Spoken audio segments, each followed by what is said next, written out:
சட்டம் மாறி வந்து மண்ணை முட்டும் காலில் சூழ்ந்து கைகள் தட்டும் வாழியவே என்னவராட்சி திசைகள் எட்டும் நம்மவராற்றல் விண்ணை முட்டும் எட்டு திக்கும் முரசு கொட்டும் வாழியவே. இதற்கு மேலும் எதையும் மறைத்து பயனில்லை. சொல், யார் மூலமாக இளம்பழுதி இங்கிருந்து தப்பித்துச் சென்றான்? சொல். குணாளனும் அருந்ததியும் தான் இளம்பழுதியை இங்கிருந்து தப்பிக்க வைத்தார்கள். குணாளரும் அருந்ததியுமா? ஆமாம் மன்னவா. அமைச்சரே, இப்பொழுதுதான் நினைவுக்கு வருகிறது. இளம்பழுதியை காணவில்லை என்ற கலேபரத்தில் குணாளரையும் அருந்ததியையும் நான் மறந்தே போய்விட்டேன். அவர்கள் என் நினைவுக்கே வரவில்லை. அமைச்சரே, தாங்கள் அவர்களை பற்றி சிந்தனை செய்தீர்களா? இல்லை மன்னவா, இளம்பழுதி இங்கிருந்து தப்பித்துச் சென்ற அதிர்ச்சியில் இருந்ததால் எனக்கும் இதுவரை குணாளன் அருந்ததியின் நினைவே வரவில்லை. ஆனால் குணாளரும் அருந்ததியும் ஏன் இதை செய்ய வேண்டும்? மன்னவா, குணாளரும் அருந்ததியும் உண்மையான தந்தை மகள் என்று நினைத்துக் கொண்டிருக்கிறீர்களா? இல்லை இல்லை, அவர்கள் உண்மையான தந்தை மகள் இல்லை. அவ்வாறு சொல்லி உங்களை அவர்கள் ஏமாற்றி இருக்கிறார்கள். குணாளரின் உண்மையான பெயர் பார்த்திபன். அவர் சோழ நாட்டின் தளபதி. அருந்ததியின் உண்மையான பெயர் முத்துநகை. அவள் சோழ மன்னரின் நண்பர் புலவர் காரிக்கண்ணனாரின் மகள். இருவரும் பாண்டிய இளவரசர் இளம்பழுதியை காப்பாற்றி இங்கிருந்து அழைத்துச் செல்வதற்காக தந்தை மகளாக வேடமணிந்து இங்கு வந்திருந்தார்கள். அப்படியானால் நீங்கள் இருவரும் யார்? நான் காட்டுவாசி இடும்பன். இவன் என் நண்பன் பைரவன். நீங்கள் இருவரும் எதற்காக பொய் சொல்லி சேர நாட்டிற்குள் புகுந்தீர்கள்? ஒரு பெண்ணிற்காக. சேர நாட்டிற்குள் தஞ்சம் அடைந்திருந்த ஒரு பெண்ணை கடத்திச் செல்வதற்காகத்தான். காட்டில் தண்ணீர் கேட்டு வந்த மாளவ நாட்டு இளவரசன் இளம் சித்திரனையும் அவர் உதவியாளன் மயிலைநாதனையும் கட்டி போட்டுவிட்டு நாங்கள் சேர நாட்டிற்குள் நுழைந்தோம். யார் அந்த பெண்? வேளிர்குடி இளவரசி தாமரை. வேளிர்குடி இளவரசி தாமரையா? ஆமாம், வாருணி என்ற பெயரில் இங்கு உலா வந்தது வேளிர்குடி இளவரசி தாமரைதான். பாண்டிய இளவரசர் இளம்பழுதியை மட்டுமல்ல, வேளிர்குடி இளவரசி தாமரையையும் அவர்கள் அழைத்துச் சென்று விட்டார்கள்.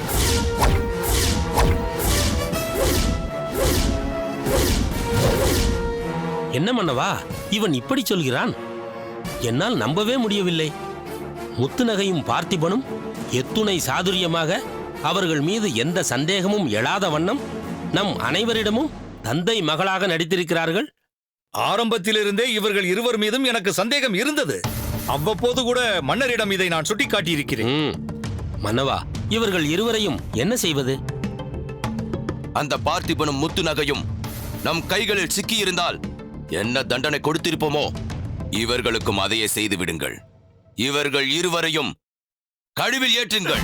மன்னவா, மன்னவா, மன்னவா வேண்டாம், மன்னவா வேண்டாம், எங்களை விட்டு விடுங்கள் மன்னவா. மிகப்பெரிய தவறு நடந்துவிட்டது. நான் செய்த எல்லா முயற்சிகளும் வீணாகிவிட்டது. இளம்பழுதியை சேர நாட்டில் சிறையிருக்கும்படி செய்து சேர மன்னனை சந்தித்து இரு பெரும் சாம்ராஜ்யங்களை ஆட்டி படைக்க நினைத்தேன். அந்த மலர்கொடியை என் பேச்சை கேட்டு நடப்பதை போல் எல்லாம் செய்துவிட்டு கடைசி நேரத்தில் என்னை ஏமாற்றிய அவளை காலமெல்லாம் கண்ணீர் விட்டுக் கொண்டிருக்கும்படி செய்ய நினைத்தேன். சேரனை பயன்படுத்தி அவனை போருக்கு தூண்டிவிட்டு எங்களுக்கு வேளிராட்சியை தந்துவிட்டால் இளம்பழுதியை உயிரோடு அனுப்புகிறேன் என்று சொல்லும்படி செய்ய வேண்டும் என்று திட்டமிட்டிருந்தேன். எல்லாமே வீணாகிவிட்டது. எனது செயல் அனைத்தும் பயனில்லாமல் போய்விட்டது. இத்துணைக்கும் காரணம் யார்? யார்?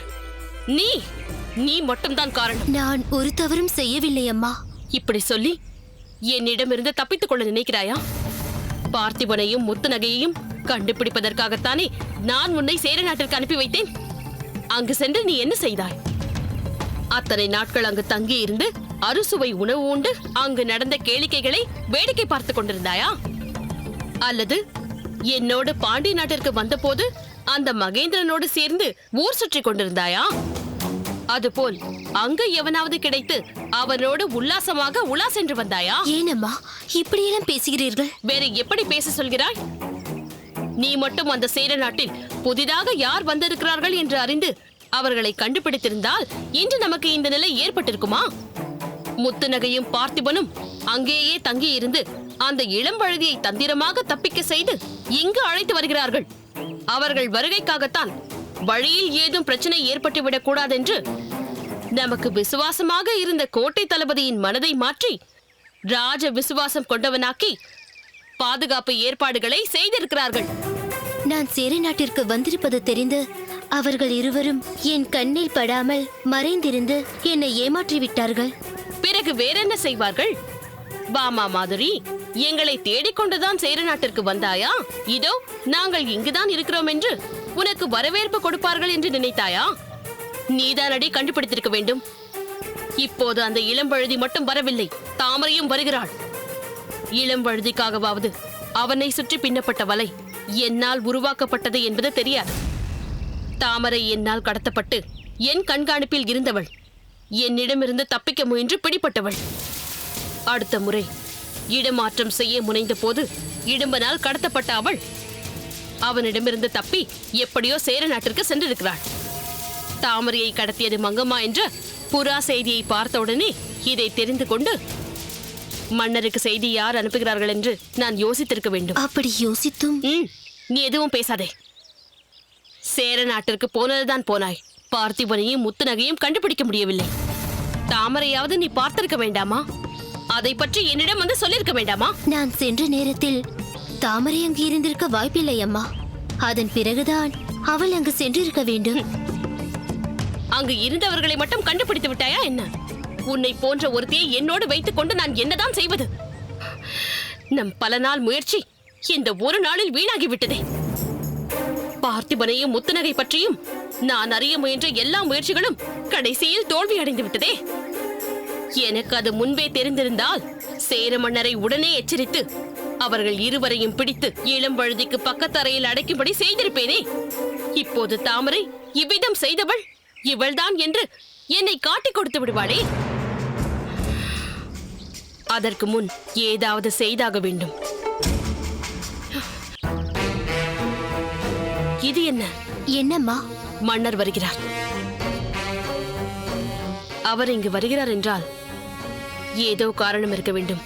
நீ அசட்டுத்தனமாக எதையாவது உளறிவிடாதே. எதுவாகினும் நான் பேசிக்கொள்கிறேன். நான் வாயை திறக்க மாட்டேன் தாயே.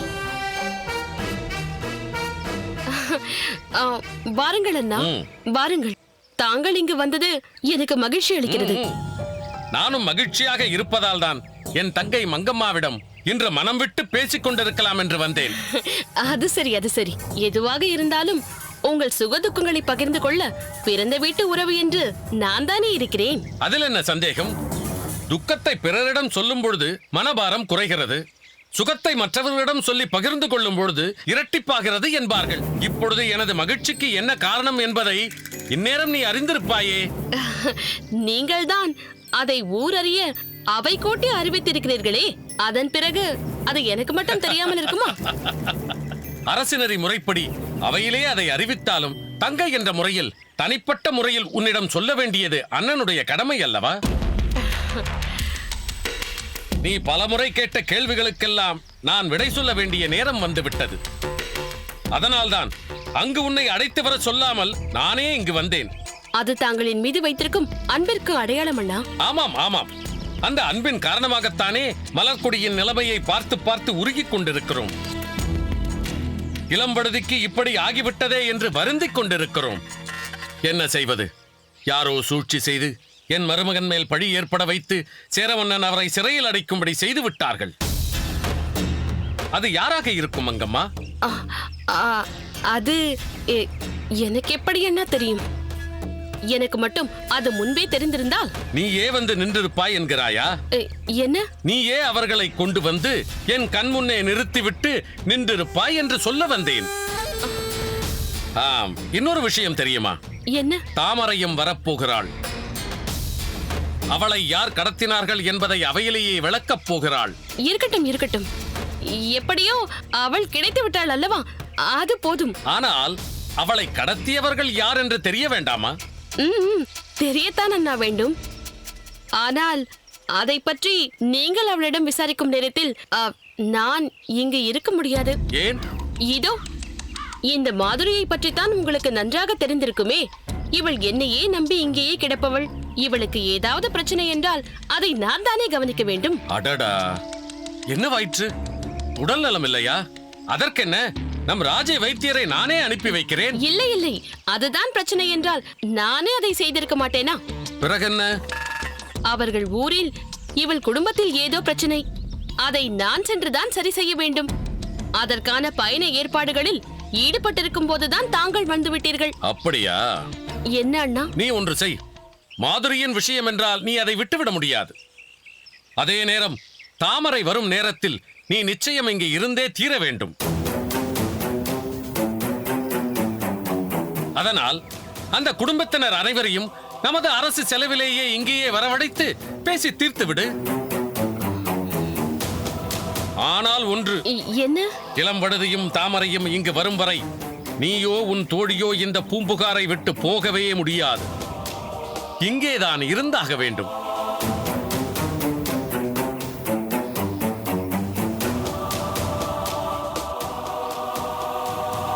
ஒரு விஷயத்தை மறந்து விட்டேன். என்ன? முத்துநகையும் பார்த்திபனும் என்ன ஆனார்கள் என்று தெரிந்து கொள்ள ஆர்வமாக இருந்தாயே, அவர்கள்தான் இவர்கள் இருவரையும் பாதுகாப்பாக அடைத்து வருகிறார்கள். அவர்கள் வரும் வரையில் நீயும் பத்திரமாக பாதுகாப்பாக இங்கேயே இரு.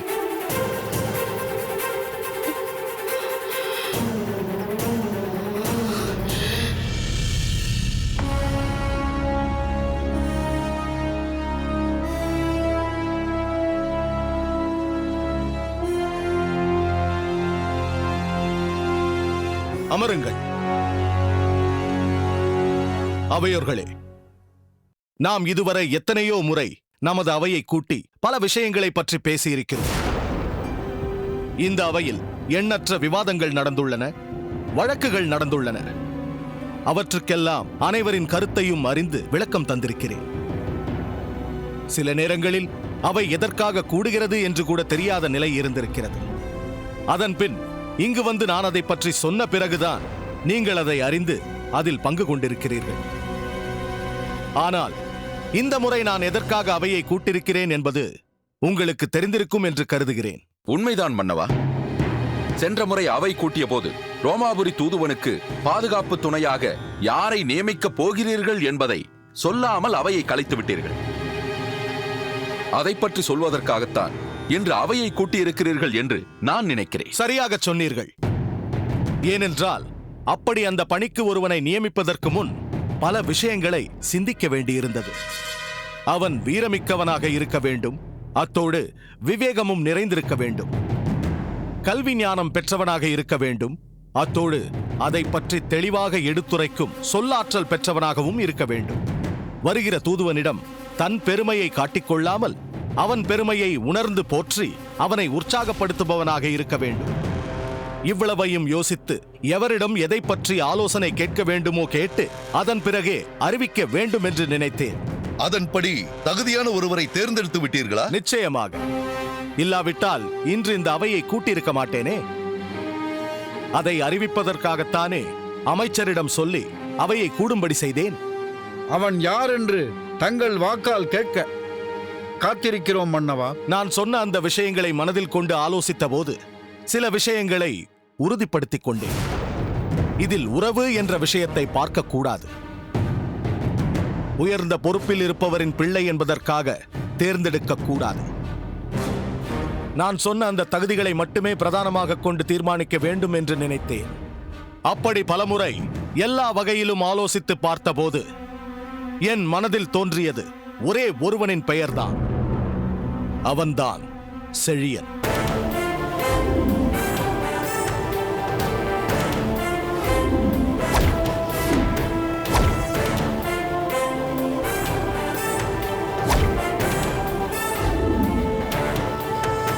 மன்னவா, தாங்கள் ஒன்றை தீர்மானித்த பிறகு அதை பற்றி விவாதிப்பது முறையல்ல என்பது எனக்கு தெரியும். ஆனாலும் அவையில் ஆலோசனை என்று வந்த பிறகு சொல்லாமல் இருப்பது முறையல்ல என்பதால் நான் இதை சொல்ல நினைக்கிறேன். இந்த செழியன் தன்னைத்தானே காப்பாற்றிக் கொள்ள திறமையில்லாதவன். இருங்கோவேளின் சிறையில் அகப்பட்டு தானாக தப்பிக்க கூட முயற்சி செய்யாமல் ஒரு பெண்ணின் துணையால் தப்பித்து வந்தவன். இதுதானே செழியன் மீது நீ சாட்டும் குற்றச்சாட்டு, மணிமாறா? மன்னவா, அது மட்டுமல்ல. அவன் தன்னை சிறையிலிருந்து விடுவித்த தான் காதலித்த தாமரையை காப்பாற்றாதவன். இதுதான் நீ சொல்லும் இரண்டாவது குற்றச்சாட்டு, அப்படித்தானே மகேந்திரா? மன்னவா, ஏன் இந்த தடுமாற்றம்? எனது நாட்டில் எனது அரண்மனையில் நடக்கும் விவாதங்களையே தெரிந்து கொள்ள முடியாது என்றால் இந்த பேரரசை எப்படி இவ்வளவு காலம் நிலைநிறுத்த முடியும்? மன்னவா, இவர்கள் அனைவரும் என் மீது சாற்றும் குற்றச்சாட்டுகளுக்கு விளக்கமளிக்கும் வாய்ப்பை எனக்கு தர வேண்டும். எதற்கு? இதையெல்லாம் அறிந்து கொண்ட எனக்கு இதற்கான விடை மட்டும் தெரியாதா என்ன? நீ பேசினால் உன்னை காப்பாற்றிக் கொள்ள பேசுவதாக ஆகும். உன் தந்தை பேசினால் மைந்தனுக்காக பரிந்து பேசுவதாக இருக்கும். அதனால் நானே பேசுகிறேன். நீ உட்கார். அவையோர்களே, செழியன் தன்னை காத்துக்கொள்ளவில்லை என்ற பேச்சே தவறானது. அவன் அங்கு தன்னை தாக்க வந்த எல்லோரிடமும் சண்டையிட்டு அகப்பட்டுக் கொள்ளவில்லை. அவன் எந்த நாட்டிற்கு நாம் நட்பு நாடி சென்றோமோ அந்த நாட்டின் மாமன்னரை, உலகமே வியந்து போற்றும் சோழ பேரரசர் கரிகால் வளவரை கொல்ல முயன்ற ஒருவனை தடுத்து அவரை காப்பாற்றும் முயற்சியில் காயமடைந்ததால் அதற்காக அவனுக்கு முத்துநகை சிகிச்சை அளித்துக் கொண்டிருந்த நேரத்தில்தான் இருங்கோவேளின் ஆட்கள் வந்து செழியனை சிறைபிடித்துக் கொண்டு சென்றார்கள். இருங்கோவேளின் சிறையிலிருந்து செழியன் தப்பிக்க முயன்றானா இல்லையா என்று இங்குள்ளவர்களுக்கு எப்படி தெரியும்? அவன் தப்பித்து காட்டை கடந்த நேரத்தில் காட்டிக் கொடுக்கும் சிலரால் அகப்பட்டு சித்திரவதைகளுக்கு ஆளானான் என்பது அவன் வந்த பின்னர்தான் எனக்கே தெரியும். தாமரைக்கு சோழ நாட்டிற்கு செல்ல வேண்டிய கட்டாயம் ஏற்பட்டது. அதற்கு ஒரு துணை அவசியமாக இருந்தது. இருங்கோவேளுடன் இருந்த எவரையும் நம்பாமல் சிறையில் இருந்த செழியனை விடுவித்து அழைத்து சென்றாள் என்றால் அவன் மீது தாமரைக்கு எவ்வளவு நம்பிக்கை இருந்திருக்க வேண்டும். ஒரு வேளிர் குல இளவரசி தனது பாதுகாப்பிற்காக அழைக்கும் போது செழியன் அங்கிருந்து சென்றதில் என்ன தவறு இருக்கிறது? சொல்லுங்கள்.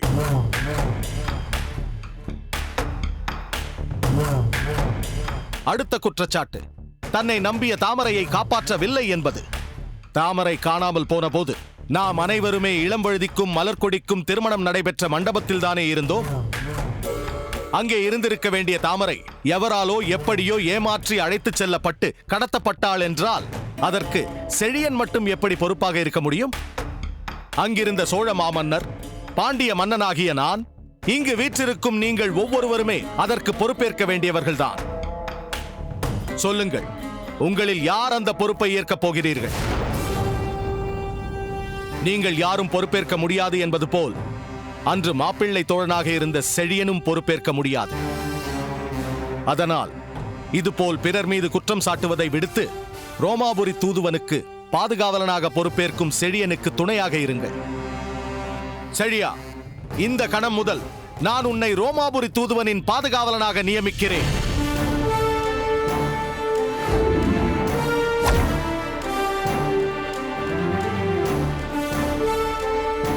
அந்த தூதுவன் எப்போது பாண்டிய நாட்டிற்கு வருகிறானோ அன்று முதல் அவன் திரும்பிச் செல்லும் வரை உடனிருந்து பாதுகாக்க வேண்டியது உன் பொறுப்பு. இது என் ஆணை. தங்கள் ஆணையை சிரமேற்கொண்டு சிறப்பான முறையில் அவரை கவனித்துக் கொள்வேன். தாங்கள் என் மீது கொண்ட நம்பிக்கையை காப்பாற்றுவேன். இது இந்த பாண்டிய நாட்டின் மீது ஆணை. மாமன்னருக்கு வணக்கம். என்ன செய்தி? சோழ நாட்டிலிருந்து வந்த வீரன் அவசரமாக இந்த மடலை தந்திருக்கிறார். அப்படியா? அதை கொடு.